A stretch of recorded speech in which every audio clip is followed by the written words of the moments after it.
Hi everyone, good morning, Dr. Megan. So today we're going to explore how different critical theories can open up new ways of understanding literature, whether we're reading a poem, a novel, or even a play. So each theoretical lens can offer us unique insights into the characters, themes, and settings. So in this video, we'll look at the 5 major approaches, which is the psychoanalytic theory, critical race theory, ecocentrism, island studies, and transnational studies. Each of these lenses helps us see the deeper meanings in text and covering both universal truth and specific cultural or environmental context. By the end, you will see how these approaches can transform the way we analyze and appreciate literature. So let's dive in. Let's begin with psychoanalytic theory. So psychoanalytic theory is developed by Sigmund Freud. It focuses on the influence of the unconscious mind of human behavior. In literature, this theory helps us explore the deeper psychological aspects of characters, such as hidden desires, fears, and unresolved conflicts that influence their actions and decisions. So Freud proposed that the human mind is divided into 3 parts: the ID, instinctual desires, the ego, or the rational decision-making part, and the superego, which is the moral conscience. So psychoanalytic theory looks at how these elements interact and how repression of certain desires or traumas can manifest in behaviors or dreams. When applied it to literary text, psychoanalytic criticism examines characters' inner worlds, their motivations, and their psychological conflicts. Let's take, for example, analyzing Hamlet's indecision in Shakespeare's Hamlet through a psychoanalytic lens might reveal his internal struggle with repressed guilt and his Oedipal complex, explaining why he hesitates in avenging his father's death. So this approach gives us a deeper understanding of why characters behave the way they do, uncovering unconscious motivations that aren't always obvious in the surface level plot. The second theory is a critical race theory. So it is an intellectual and social movement that examines the ways in which race, racism, and power intersect in society. It originated in the legal field in the United States during 1970s, but has since been applied across various disciplines, so including literature. So critical race theory challenges the idea that racism is just a matter of individual prejudice, arguing instead that it is deeply embedded in legal systems, social structures, and cultural practices. So in literature, the CRT helps us explore how texts depict race, racial identities, and systematic racism. It examines how power dynamics between racial groups are represented and how these dynamics shape the experiences and struggles of the characters, especially marginalized ones.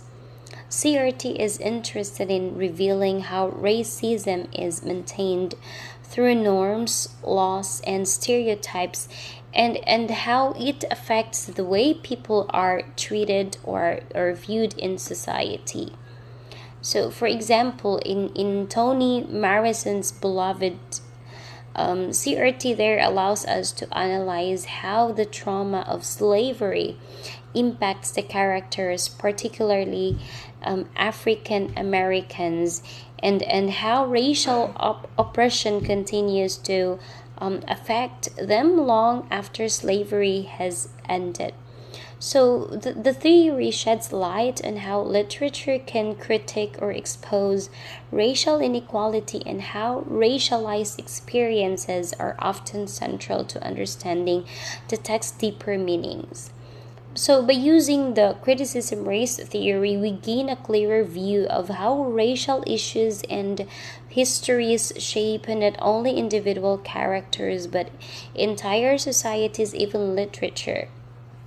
Another theory is the ecocentricism theory. So this approach examines the relationship between the literature and the natural world. So it looks at how texts represent nature, the environment, and ecological concerns. So by focusing on the interconnectedness between humans and the planet. So, ecocentrism questions how human activities, attitudes, and social structures impact the environment and how literature reflects on critics these dynamics. So, this theory emphasizes that nature is not just a backdrop for human action, but an active and integral part of the narrative. It encourages readers to consider the environmental context in which a story takes place and how characters interact with their surroundings. Ecocentricism also explores themes of environmental destruction, climate change, conservation, and the ethical treatment of nature. So let's take, for example, in John Steinbeck's The Grapes of Wrath, the Dust Bowl's ecological devastation is more than a setting. It directly impacts the characters' lives and mirrors their economic hardship. Through an eco-critical lens, we can explore how the novel critiques human mistreatment of the land and the consequences of industrial farming, which lead to environmental and social collapse. Ecocentricism urges us to see nature as the key player in literature, shaping human actions and emotions and societal structures. It raises awareness about our responsibility toward the environment and how literature can reflect our changing relationship with the natural world. Another theory is the island study, which is an interdisciplinary field that explores the unique cultural, social, and environment dynamics of islands and how these dynamics shape literature. So, islands are often seen as isolated or insular spaces, but they also act as microcosm of larger societies, making them fascinating setting for exploring identity, community, and survival. Island studies examines how the geographical, physical, and the psychological aspect of islands influence the people who live there and how this is presented in literature. So, in literary terms, island settings often emphasize themes of isolation, escape, or utopia. They can be portrayed as places of refuge, experimentation, or societal collapse because islands are physically separated from the mainland and they become spaces where the usual roles of society can be suspended by redefined, allowing for unique social dynamics to emerge.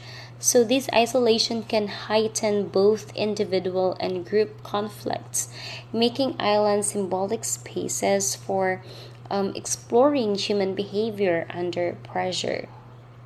So, for example, in William Golding's Lord of the Flies, the island becomes a microcosm where a group of boys cut off from civilization they descend into chaos and violence. So, through the lens of island studies, the island's isolation magnifies the breakdown of social order and allows us to examine the inherent tensions in human nature and society. island studies helps us understand how the setting influences characters, shaping their identities and relationships. It reveals how islands in literature reflect broader concerns like colonialism, globalization, and the balance between isolation and connection. Another is the transnational studies. So it is an approach that examines the movement of people, ideas, culture, and goods across national borders. So it focuses on how globalization, migration, and cultural exchange shape individuals and societies. In literature, transnational studies explore how characters and narratives navigate multiple cultural identities, nationalities, and geographic locations, reflecting the complexities of living in an interconnected world. So, this approach is particularly useful in analyzing texts that deal with themes of migration, exile, diaspora, and hybrid identities. It helps us understand how characters negotiate belonging, identity, and home when they are constantly moving between different countries and culture. So, transnational studies reveal how national boundaries are fluid, often blurred by the global flow of people and ideas, and how this movement impacts personal and collective identities. So, for example, in Kaimamanda Ngozi Adichie's Americana, the protagonist Ifemelu moves between Nigeria and the United States, and her identity shifts as she navigates different cultural expectations and experiences. So, this study allows us to analyze how her identity as a Nigerian immigrant in the US is shaped by her transnational experience, and how migration complicates ideas of race, belonging, and cultural identity. So, by using this approach, we can better understand how literature reflects the increasingly global nature of modern life. It shows us how borders, both physical and cultural, are crossed and redefined, and how characters and societies adapt these changes. So that brings us to the end of our exploration of these five critical theories: the psychoanalytic theory, the critical race theory, ecocriticism, island studies, and transnational studies. So, as we've seen, each approach offers a unique perspective that can deepen our understanding of literary texts, helping us uncover the psychological, social, environmental, and cultural layers within stories. So, by applying these lenses, we can go beyond just enjoying a good plot and instead ask deeper questions about identity, power, nature, and global movement. So I hope this video give you some new insights into how literature can be analyzed from different angles. Thank you for watching. That's all.